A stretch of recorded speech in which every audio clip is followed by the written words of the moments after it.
Happening now, the latest on a fatal ATV crash in Chautauqua County overnight. Plus, we tell you about new legislation that aims to help veterans find care outside of the VA. Well, it's a nice start to June out there. Some sun and clouds, but summer warmth is on the way. We'll talk about it next as the news at noon starts now. Live and on demand, this is WNY News Now.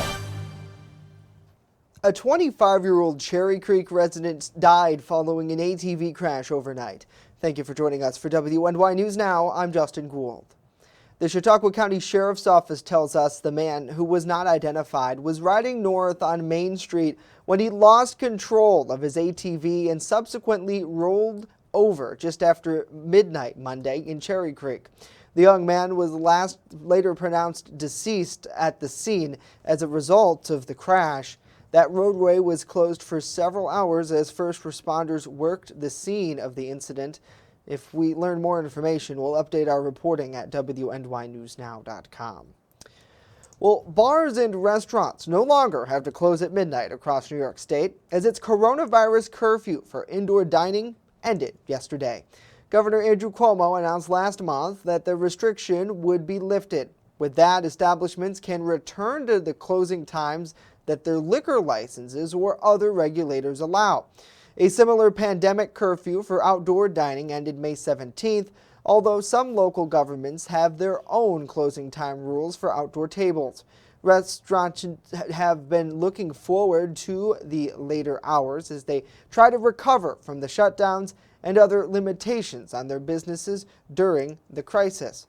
Cuomo, in a news release, said that the curfew's end is, quote, the result of New Yorkers banding together, practicing safety precautions, and getting vaccinated so we can defeat the virus and work our way towards a new normal. Well, veterans in New York that suffer with post-traumatic stress disorder, a traumatic brain injury, or form of disclosure of military sexual trauma are getting relief under a new modified state law. As WNY News Now's Mario Cosentino reports, that legislation is expanding on a previously enacted law. Legislation signed by Governor Andrew Cuomo yesterday amends the Restoration of Honor Act from 2019, allowing additional discharged veterans to receive expanded benefits in New York State. This law permits vets who are diagnosed with PTSD, a traumatic brain injury, or a disclosure of military sexual trauma to receive care from any licensed health provider in New York. Typically, patients will be limited to facilities under the Department of Veterans Affairs. Governor Cuomo also announced that the Sampson Veterans Memorial Cemetery in Romulus, New York, will be the state's first official veterans cemetery. This designation of the former military site will allow for New York to apply for federal funds for the cemetery's upkeep and future development. In a statement, Cuomo says that he is indebted to those who made the ultimate sacrifice, and his promise has always been to establish a permanent monument to these heroes. For WNY News Now, I'm Mario Cosentino. Mario, thank you. Prior to this announcement, New York was one of few states without an official veterans cemetery. Well, a drawing that gives vaccinated teens the chance to go to college for free in New York State is now open. State leaders announced the Get a Shot, Make Your Future program last week. In the program, vaccinated students ages 12 to 17 can enter into a random prize drawing to potentially win a full scholarship to a SUNY or CUNY school. The program will be open for the next 6 weeks, ending on June 28th. In order to be eligible for the scholarship, students must get vaccinated, then sign up for the raffle on the state's website. We have more information posted on our site now as well. We thank you for joining us for WNY News Now. Let us know what you think about these stories and more in the comments down below. We always love to hear from you. Good to see John. Good to see Cassandra, Tina. Happy June to Connie and Aaron as well. Hopefully you are all having a great day. We appreciate you tuning in. And definitely over the weekend, it really wasn't feeling too much like June out there. Pretty chilly. However, things were on the rebound over Memorial Day. Chief Forecaster Dakota Hunter joining us live now with a first look at what is to come. Happy Tuesday to you, Dakota. Happy Tuesday, everybody. And man, it feels more like a Monday because, of course, we had yesterday off. The news never stops, but we didn't do the show yesterday, and I'm sure a lot of you had yesterday off. Man, it was a nice Memorial Day. I mean, after that cold start, the sun broke out and it turned much warmer. And we've got the sun still out there right now at Salamanca, 67 degrees out there right now. So it is a nice Tuesday out there, and you'll see on the satellite and radar composite, just a few clouds kind of dotting the sky right now. That's it. And otherwise, it's going to be a nice day out there. But we do have some rain returning, which will be good news to kind of help knock some of these pollen levels down again. Tree and grass pollen is our main culprits right now, and obviously with the rain that's coming, that'll help to wash some of the new pollen away. 63 was the high yesterday, but I'm sure it felt a whole lot warmer than that to a lot of you. 48 is where we started the day today. 95 and 33 are the record highs and lows. So through the afternoon today, the clouds break to become partly to mostly sunny for at least a good chunk of the afternoon. An overall nice day, 66 on the hills to 72 at the Lake Erie water. Now tomorrow, again, we do bring a chance for a few rain showers both tomorrow and Thursday. Then the temperatures up from here. We'll tell you where they're headed with that full 7-day forecast later in the show. Justin? We're headed on up, Mr. Hunter. To the east side. That's right, Justin. Absolutely. Thank you, sir. Well, Tops Friendly Markets is selling a new at-home COVID-19 testing kit. The Western New York grocery chain announced the new product today. The Quick View at-home OTC COVID test kit is manufactured by Quindel and distributed by Maxon. The test is authorized at the FDA's use with self-collected data via a nasal swab for those 2 years old and up to determine a positive or negative COVID result. Now, the kit includes 2 tests, which should be used over 2 to 3 days with at least 24 hours and no more than 36 hours between them. The swab containing the nasal is simple. It's simply put into your nose, swirled around, then put into a solution, and then removed before a test strip is inserted. Now, after just 10 minutes, you can remove that strip out of the tube and get your results. The manufacturer says to wait at least 24 hours, but no more than 36 to test the second one. Well, the holiday weekend marked the unofficial start to the summer travel season, and we're seeing more people getting out, celebrating and spending as if they're making up for some lost time maybe. Experts say it all points to not only a return to normal, but a massive rebound this summer. Mary Maloney takes a closer look for us in today's Consumer Watch. Get ready for a hot vax summer. As more Americans get vaccinated, they're going on vacation, dining out, and spending that cash. All signs that summer is returning to normal. This summer and then on into 2022, our travel bookings were already really robust. Here's the first sign. Flight fares are flying high. According to the country's major airlines, airfare costs are near or even above pre-pandemic levels. And experts say the pent-up demand is driving up the costs. Pack your patience because airports are going to be more crowded and you're going to be there with travelers who maybe haven't traveled in a year, so they're a little rusty. So the TSA lines might be a little long and a little slow. Sign number 2, people are headed back to restaurants. According to data from OpenTable's reservations platform, the percentage of seated customers at U.S. restaurants open for reservations is hovering just below pre-pandemic levels. People wait 2.5, 3 hours to eat here, and it's nice that people want to come see us again and wait that long to enjoy food with us. And 3, happy hour is back. Alcohol sales are leveling off after an explosive 2020. But people are still drinking, with experts predicting hard liquors, spiked seltzers, and champagne will be this summer's most popular beverages. Number 4, people are dressing up. Chains like H&M, Anthropologie, and Macy's say demand for dresses has increased. Government retail sales numbers from March show an 18.3% jump in clothing sales from the previous month. And finally, concerts are back. Lollapalooza, the Chicago-based music festival, is returning this summer at full capacity. It's one of several multi-day festivals making a comeback this summer after being canceled last year due to the pandemic. For Consumer Watch, I'm Mary Maloney. Mary, thank you. Now here's another positive sign. Lipstick sales hit 34.2 million in the 4th week ending April 18th. Now, according to market research firm IRI, that's up more than 80% from the same period last year. Well, coming up, how a new state law will help provide greater access to early voting here locally. And later, a local history institute reopening following a December fire. We hear from the group's organizers and patrons alike. Stay with us as WNY News Now continues on this Tuesday afternoon.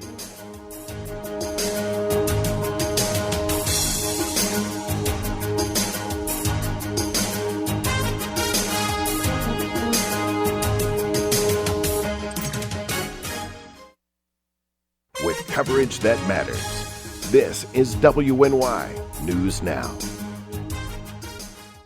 Honest John says what you're looking for.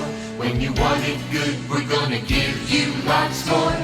From freshly made subs to the best of pizza and wings, Honest John's has what you're looking for. And now 2 great locations, East 2nd Street and Fairmount Avenue. Order takeout or delivery today, online at honestjohns.pizza. You're gonna get it good at Honest John's. EagleZip.com is your local one-stop shop for all of your home and business computer needs. Located on Fluvan Avenue Extension, just outside of Jamestown, EagleZip.com sells and services all brands of desktops and laptops, as well as servers and network equipment for your business. All new computer sales include transferring your data from your old computer plus a 2-year warranty. Call EagleZip.com today. Stop by EagleZip.com today and let us make computers easy for you. Have the best summer ever with endless adventures at Girl Scout Summer Camp. Financial aid available, open to all girls. For more information, call or go to gswny.org. You're watching WNY News Now, where coverage comes first. New legislation to help Board of Election offices across New York State offer more convenient early voting sites has been signed into law. The act now directs local election officials to establish an early voting site for special primary or runoff primary elections in the county's most populated municipality where voters are eligible to participate. Now, previously, during those elections, counties were required to establish sites in their most populated municipality, regardless of where that election might be happening. As a result, sites could have been required in areas where there was no eligible voter to take part. Well, now Board of Elections may establish those sites in areas that are closest to the special election location. Congressman Tom Reed is backing an effort that would expand the restaurant revitalization program. Reed joined over 100 members of Congress in supporting the push that aims to help restaurants and other businesses impacted keep their doors open throughout the pandemic. In a statement, Reed says this program is critical to small businesses and restaurants across his district that did not receive any help through the American Rescue Plan. So far, he says, there has been $28.6 billion allocated. However, due to high demand, the current funding levels will soon run dry, and that's why the expansion is needed. For more on this program, or to apply if you're a small business, you can check out sba.gov/restaurants. Well, today, President Joe Biden is heading to Oklahoma to commemorate the 100th anniversary of the Tulsa race massacre. But even a century later, the racial divide in our country still runs deep. Britt Conway with a look back at what happened through the eyes of one of the last remaining survivors and a look ahead at the battle that Biden is bringing to the forefront. Greenwood, Oklahoma, 1921, a vibrant, affluent city within a city in North Tulsa, home to more than 300 Black-owned businesses where entrepreneurs, art, and culture flourished. It became known as Black Wall Street. Now, it's known as the site of a horrific massacre. Viola Fletcher was just 7 years old then. They were killing people and burning houses. We could see people running and people laying on the ground, probably bleeding from being shot and killed. As many as 300 were killed. Smell smoke with houses burning. A community burned to the ground, 35 city blocks destroyed, 10,000 Black Tulsans left homeless. For decades, there have been calls for reparations. The generational wealth that you have today, the land that you have today, all of that began with all that destruction. But now, with Democrats controlling the U.S. House and Senate, a renewed hope. And Monday, President Joe Biden said, the federal government must reckon with and acknowledge the role that it has played in stripping wealth and opportunity from Black communities. Half a city block is all that's left of Greenwood now, and it's mostly white-owned. But for Viola, the loss, the fear remain. I'm afraid that something like that might happen again. I'm Britt Conway reporting. Britt, thank you. Today, the city of Tulsa will begin exhuming bodies, possible victims of that massacre, but the path to some sort of justice still remains unclear there. Well, back at home, a local fire department in Cattaraugus County is getting ready to host a chicken barbecue fundraiser later this month. The Conewango Volunteer Fire Department is hosting a drive-through fundraiser on Sunday, June 13th. Now, starting at 11:30 in the morning, more than 300 half chicken breasts will go on sale at that department's location on Conewango Valley Road. Each meal costs $6, with proceeds supporting that volunteer department's firefighting efforts. Certainly, if you can, give back. We thank you for joining us for WNY News Now. Let us know what you think about these stories and more in the comments down below. We always love to hear from you, or simply say hello, because we love that you're tuning in. Good to see Pam. Good to see Christine, Diane, Linda, and John as well. Hopefully you all are having a great Tuesday that feels like a Monday for many of us. Dakota, I know we were fortunate enough to be among the lucky who had a nice Memorial Day off yesterday. A great time to remember those who really paid the ultimate sacrifice to our nation. And over the weekend, I spent a lot of time with the Blue Star Mothers Gold Star Memorial. And I know that we've kind of been talking about this, and you and I talked about this yesterday a little bit just via text. And they do such a great job recognizing brave American heroes. And I'm really proud of our community. When you look at the whole area in all of New York and the nation, a lot of times people forget what Memorial Day is about, and I really don't think that's the case here. I think a lot of people come out to whatever their local event is and just paying their respects by being there, and that's a lot of it, is whether you're tuned in virtually or whether you went in person. I think that means so much to so many. And I mean, you know, I think we talk about it all the time about how it doesn't matter what holiday it is. Right. Sometimes it makes you think, have we truly forgot what the meaning of this holiday is? Right. Because, you know, we get so caught up in the barbecues and the burgers. And the bargains. And, Right. And it's just like, you know, but that's not what it's about. I mean, it's about, like, you know, say, you know, Memorial Day, it's for the people, those brave people that we lost who were fighting for our country.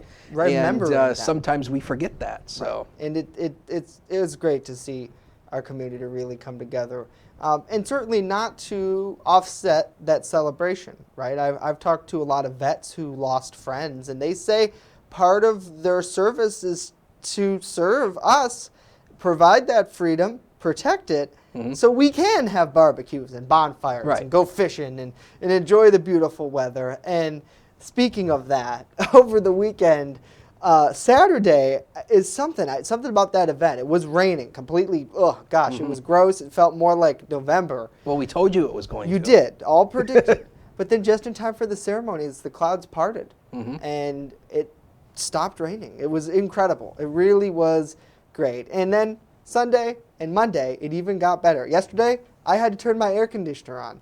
24 hours before that, it was off. Heat on. Yeah, and the heat was on. Yeah, all the windows were closed. Let's take a look at May in review. Can you believe we are already into June? Man, this year is flying by. The warmest day we had last month was on the 20th, where the high temperature was 83 degrees. The coldest day was early in the month, where the high temperature was only 41. I know it felt like we had colder days than that the last week, but that's officially the coldest high temperature for the month. The average temperature for the month is 55.1 degrees. That's 1.4 degrees below the average for the average temperature for the month. And the total rain, something we talked about a lot that we needed, only 2.44 inches. That's down over over 1.5 inches. The majority of this came within the last week. On Friday, we picked up over an inch of rain just on Friday alone. And we've got some more rain in the forecast here. Both Wednesday and Thursday we'll have a better chance for rain showers, maybe a few scattered to isolated showers on Friday. Then it dries out again as we head into the first weekend of June. Nice day out there from the Doubletree Hotel. Got a pair of 6s as a noon hour with a west wind of 8 and no wind chill index or no feels or no heat index either. Hey, if you want to take your boat out on Lake Erie, I had some people ask me about this yesterday. 62 is the current water temperature off Buffalo, 58 off Erie, winds 5 or 10 knots, and wave heights 1 foot or less, looking good for the boaters out there. So if you do want to take your boat out on Lake Erie, good for that. High pressure ridge across the northeast. This is keeping us dry for today, but notice this warm front with a low pressure area attached to it over Texas. That's going to be moving our way as we head into the next couple of days, and you'll see FutureScan painting a few showers from time to time. Now, notice a couple little blobs here today. Those are not going to happen. Don't worry about those. Clouds start to fill in tonight, and then look at the expanse of the rain as we go into tomorrow. And those rain showers will continue on and off through the day tomorrow, and then also through the day on Thursday. So tomorrow is not going to be a total washout, but the better chance of rain will likely come on Thursday, where it'll be a little bit more widespread throughout the area. Now, the next thing we keep an eye on after that is a big warm-up coming our way. When you start seeing this dark red color, that starts indicating a very good chance that we're going to see above average temperatures over the next 6 to 10 days. We're talking some 80s in our future. Yes. All right, let's take a look at the inland forecast for today. Temperatures likely will be around 70 in some spots. Actually, Tidiute and Warren County may get close to that 70-degree mark. Now, the future. How about that? 73 tomorrow, 70 on Thursday. The better chance of rain again will be on Thursday. Chance for a morning shower on Friday, pair of 7s. Then we're back into the 80s for the first weekend of June. And also with that comes some humidity as well. We'll take a break. Be right back.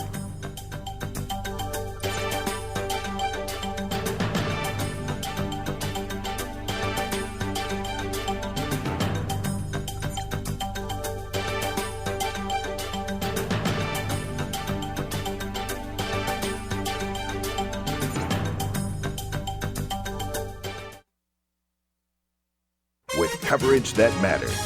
This is WNY News Now.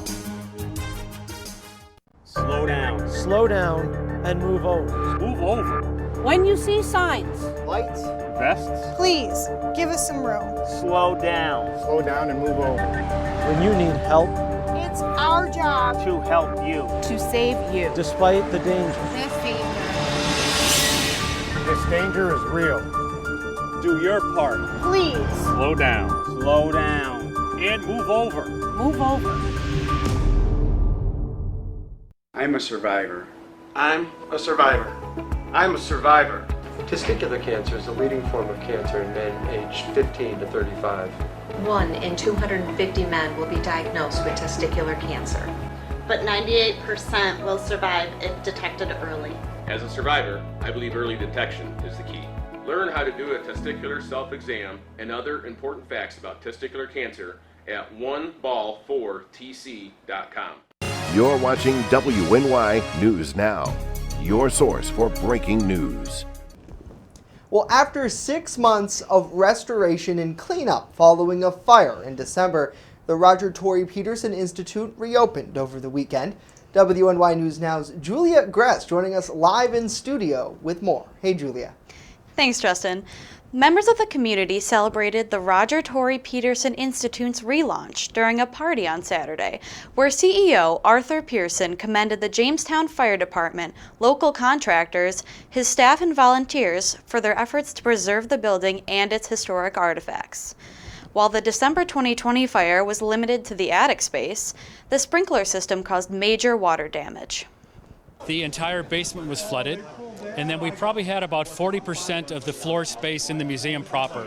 So that was the entire gift shop, that was sort of our main art galleries, that was some of our archival spaces even. Staff and volunteers helped relocate Peterson's life work so quickly that no artifacts were destroyed. After the exhibit was relocated to safe storage, contractors with G.L. Olson got to work spending 6 months restoring the architecturally impressive building on Curtis Street. Pearson celebrated the reopening of the Institute Institute as a way to bring the community together. It's not just about rebuilding a building, and it's not just about sparing a collection, but it's about utilizing the building, the collection, and all the artwork to help give even more back to the community, and that's what we're going to be doing over the next several years. The community was excited to be back to the Institute, including Renata Bob. It would have been terrible if we had lost it, so it's great that they were able to salvage it and make it come back the way it is now. As for what's next, Pearson says his group has big plans. In addition to the exhibitions, which are the backbone of the work that we do, and there's going to be a lot of great programs to go with it, with a lot more partner groups. So for the first time, we're going to have a partnership with the Seneca Iroquois National Museum, for instance. So it's going to be great, first of all, to bring in even more partners for an even richer community. The Institute is open 7 days a week during the summer. Learn more at rtpi.org. Justin and Dakota, back to you. All right, Julia, it's incredible to see them rebound, and pretty quickly, honestly. 6 months' time from having a basement flooded, that seems remarkable. Is that sort of their sentiment there at RTPI too? It seems like that. They really seem like the community came together. The construction workers, everyone really joined forces to get everything better as quickly as they could, because, you know, especially after COVID, people want to see other people, and this is one of the best ways to do it locally. Yeah, and by the looks of that footage in your package, it really was. Everybody was out there celebrating, I imagine, A, the reopening, but B, being able to be together for the first time in a while. So that's awesome to see. So Julia, thank you for joining us and telling that story today. And one moment real quick, I just want to give a shout out. Great job on your first live report. Really? I didn't know this was going to be happening today, but I'm glad it did. I had a lot of fun. Well, it's better than just recording it. Well, you know, let's just say that at 11 o'clock, an hour before showtime, the producers come running in and saying, well, how about we have Julia do a live today? And we're all like, yeah, oh, good. That sounds great. Yeah, let's do that. Welcome to the club. It's great, because if you have any screw-ups, it just happens. It's just That's right. It just comes. It's live TV, folks. We go with the flow here. Exactly. So awesome. Well, we'll certainly be seeing a lot more of you, that's for sure. Thank you. Well, Dakota, a lot of people were really excited over this past weekend because we were able to get that final and first taste of summer in some cases. Well, I guess not the first taste of summer. We had a first taste of summer. But yesterday, nevertheless, was a pretty nice day, which it's crazy you think about it. This contrast that we've been having up and down when it comes to weather. Is that finally coming to an end? Like, are we going to be in summer now? Well, so far, for the looks of it, the summer warmth is going to be returning. Take a look at it for tonight. 48 to 55 tonight, partly to mostly cloudy, quiet and uneventful. So get out and have a night out on the town if you can. Justin. Yeah, absolutely. Yeah, because a lot of people, they're looking forward to just getting out and enjoying. Dakota, thank you. Good to see Lisa. Good to see John, Travis, and Kara as well. Thank you all so much for joining us today. Mike asks, he's like, what happened to our parade? Well, because of COVID, for the Memorial Day parade, they weren't able to hold that this year. The veterans group decided that it wasn't something that they were able to do. They did still have a few events. I know places like Gary and Frewsburg still had a parade and ceremonies that honored veterans. And as we reported over the weekend too, the Blue Star Mothers group, they had a pretty fitting ceremony as well for a lot of people, and honoring those vets who really paid the ultimate sacrifice in their families as well. So we thank them for that. Well, that's going to do it for us today. Of course, news continues 24/7 at WNYNewsNow.com and on our mobile app. We remind you to download that if you haven't already. All you got to do is search WNY News Now in the Apple App Store and Google Play Store. We'll leave you with this live look over downtown Jamestown. Have a great day. We'll see you back here on Wednesday. I did almost say Tuesday, yeah. I love it. I thought to myself, what day is it? I know. It's Tuesday. That's a Monday.